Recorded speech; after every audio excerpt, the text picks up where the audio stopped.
I'm Cameron Britton. And I'm Aidan Gallagher. My name is Robert. And I'm Emmy. And we're the cast of the Umbrella Academy. And we're gonna walk you through everything that happened in season 1. Everything.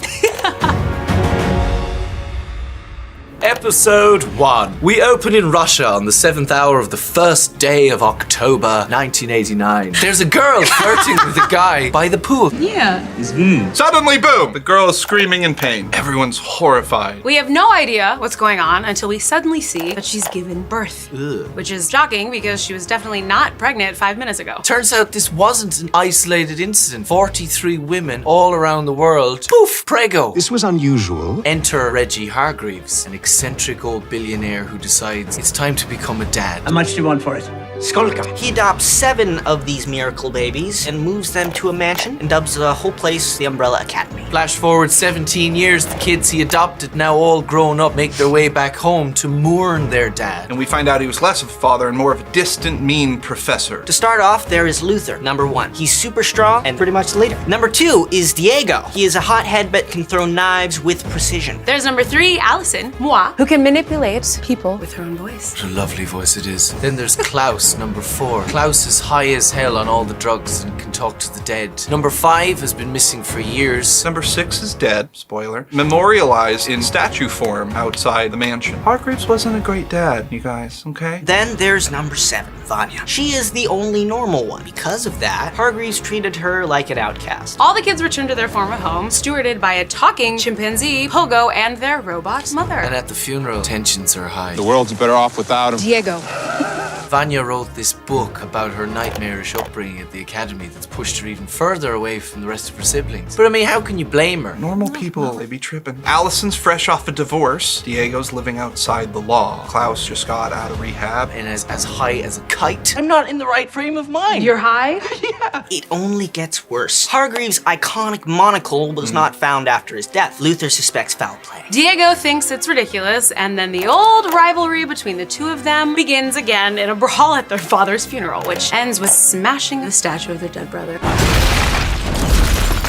But when it feels like the funeral can't get any more disastrous, this portal opens up and out pops a child. Long lost number 5. Dun, dun, dun. Apparently, even their missing brother reappearing from a time portal isn't enough to keep this family together. 5 goes and gets some coffee, but he ends up getting attacked by a bunch of mysterious soldiers.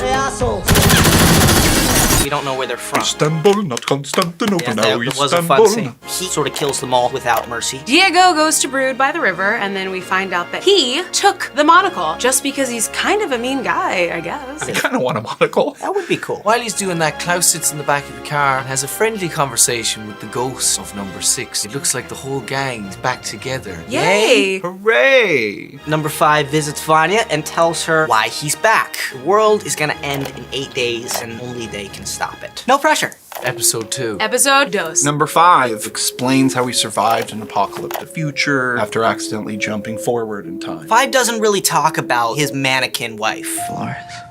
5 shows Vanya this prosthetic eye that he found in the wreckage of the end of the world. This is the only clue that he has in order to prevent the apocalypse. With a little help from a desperate for cash Klaus, 5 gets the record for the eye only to find out that it technically hasn't been created yet. That's a problem. Meanwhile, police investigate the grisly scene that 5 left at the donut shop where he was attacked. Leading the investigation is Detective Patch, who seems to have a bit of a thing going on with our old pal Diego. She's not the only one on the case.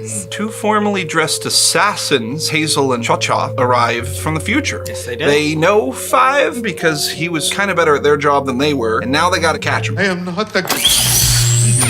No talking. Also, Vanya's new student is kind of awkward, but he's a sweet guy in his 30s named Leonard. He also had a pretty mean dad, That shit on your face. and the two of them hit it off pretty quick. Seems like this could be good for her. Seems is the operative word there. Episode 3. It's Vanya time, y'all. Hey! We see her being underappreciated as the 3rd chair in the orchestra that she plays with. In a flashback, we're shown the rise and fall of her career as an author. She releases her salacious Umbrella Academy memoir. Oh yes, very juicy. At first, she's she's showered with praise, but as the fans move on, she's just kind of left with the family she betrayed. Back at the mansion, Allison and Luther find footage proving that their robot mom Grace was the last person to see their father alive. By the way, Allison and Luther have a thing. Yikes! They're actually not blood relatives, but we were raised brother and sisters, so. Go on Twitter, everyone's arguing about it. Anyway, so Luther and Allison, they speculate that 13 years spent running the house alone might have degraded Mom's AI, causing her to lose her mind and potentially cause Hargreaves' death. What are you talking about, silly? They debate turning her off for good. This infuriates Diego. Hazel and Cha-Cha, having received a crucial tip from a woman at the donut shop, ambush the academy. I gotta see this show. This is cool. I know, right? And there's this massive shootout! Holy cow. And Luther is revealed to have the torso of a gorilla, but like a handsome, kind of sexy gorilla. Do you know what I mean? They manage to fight off the pair of assassins who take Klaus prisoner.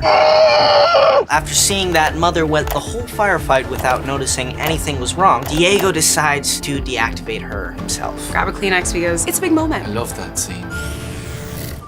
Episode 4. In a flashback, we see Luther go on a solo mission for his father long after his siblings abandoned the academy. This mission goes terribly and Luther's rushed back on the brink of death where his father saves him by giving him the body of a beast. So that's how that happened. Back to the present, Vanya and Leonard's relationship is moving fast. Now, this guy's already got the key to her place, and of course, Allison. Me is suspicious as hell. Great seeing you. It's starting to seem like Leonard's goals might be a little more nefarious than they seem. Meanwhile, Klaus is being tortured by Hazel and Cha-Cha unsuccessfully. And they're interrupted by Detective Patch, who followed their trail of destruction. She tries to arrest them, but is killed. The confusion allows Klaus to escape into the streets with their time-traveling device, this sort of briefcase thing. Which he accidentally activates, sending him into the past. Diego finds Patch's body in the hotel room and mourns.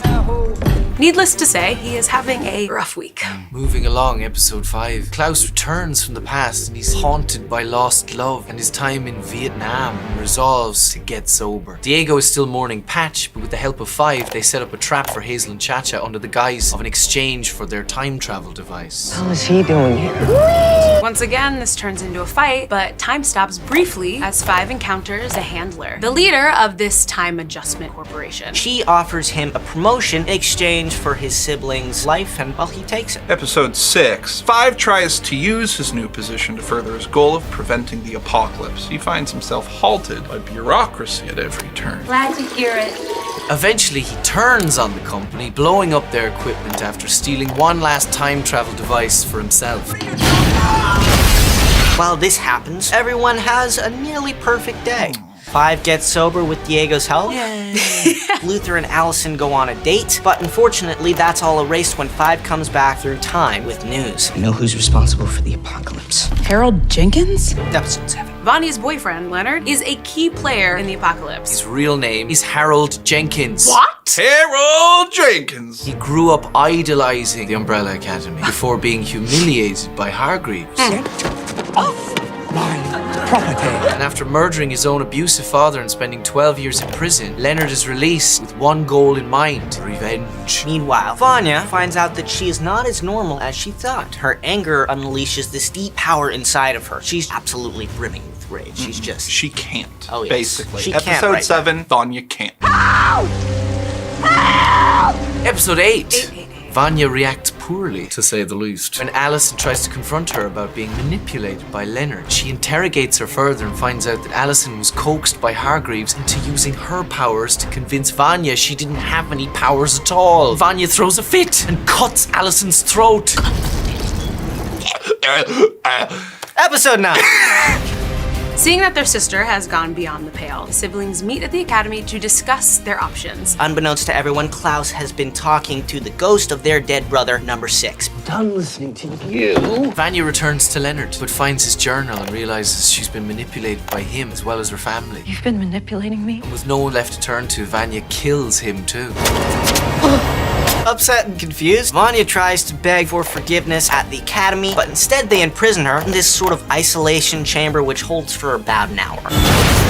With her rage renewed, Vanya breaks free, destroys the academy, kills Pogo, who's the closest thing to a positive father figure that the family ever had. Yeah. Episode Episode 10. 10. Monkey Dad's dead. Vanya's fully insane. She prepares to use her powers to cause mass destruction. Setting off the apocalypse that 5 came back to prevent. Vanya destroys the academy before the apocalypse. The siblings rush to try to stop her, but debate whether they should kill her or not. Meanwhile, This time bureau that keeps the timeline intact is hell-bent on making sure we don't change it. they send a small army of soldiers to stop the siblings from stopping Vanya. Klaus channels number 6's powers and repels the enemy soldiers. Vanya's disarmed by Allison. She collapses and her power discharges in an energy beam that fires at the moon. Heck of a shot. That beam causes the moon to break into little pieces, and those come crashing towards the Earth, ushering in the apocalypse. Guys? In a last-ditch effort to save everyone, 5 gathers up all the siblings Gotta trust me on this. and sends them back to the past, into their childhood bodies, to try one more time to save the world. Now that you are all up to speed, thanks for watching. Stay tuned for season 2 Please. of The Umbrella Academy coming. Soon. I've traveled to the future, that's how I know. He's really 5. Bye!